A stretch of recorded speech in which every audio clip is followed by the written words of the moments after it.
அண்மைச் செய்தி. சக பெண் காவலர்களுக்கு பாலியல் தொல்லை தொடர்பாக தூத்துக்குடி மாவட்டம் ஆறுமுகநேரி காவல் நிலைய ஆய்வாளர் திலீபன் சஸ்பெண்ட் செய்யப்பட்டுள்ளார். இது தொடர்பான கூடுதல் தகவல்களை தருகிறார் எமது செய்தியாளர் நாகராஜன். நாகராஜன், முழு விவரங்கள் என்ன?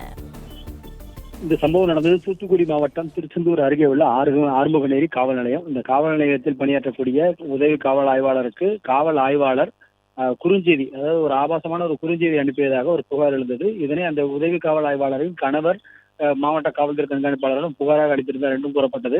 இந்த நிலையில்தான் இது சம்பந்தமாக விசாரணை நடத்த காவல்துறை உயரதிகாரி உத்தரவிட்டதன் அடிப்படையில் விசாரணை நடத்தப்பட்டது. இந்த விசாரணை நடந்த முடிந்ததன் அடிப்படையில் இன்று காலை காவல் ஆய்வாளர், அதாவது ஆறுமுகநேரி காவல் ஆய்வாளர் திலீபன் இப்பொழுது சஸ்பெண்ட் செய்யப்பட்டுள்ளதாக நெல்லை சரக டிஐஜி தேஷ்முக் சேகர் சஞ்சய் தற்பொழுது தெரிவித்திருக்கிறார். இதனை நம்ம பார்லிமெண்ட் செய்தியிலும் உறுதிப்படுத்தியிருக்கிறார். இந்த ஒழுங்கு நடவடிக்கை என்பது தற்பொழுது, அதாவது ஏற்கனவே 15 பேருக்கும் மேற்பட்டதாக தமிழகத்தில் சஸ்பெண்ட் நடவடிக்கை எடுக்கப்பட்ட நிலையில் மீண்டும் அதிகபட்சமாக இங்கு நெல்லை தூத்துக்குடி மாவட்டம் திருச்செந்தூர் அருகே ஆறுமுகநேரி காவல் நிலைய காவல் ஆய்வாளர் சஸ்பெண்ட் செய்யப்பட்டது குறிப்பிடத்தக்கது.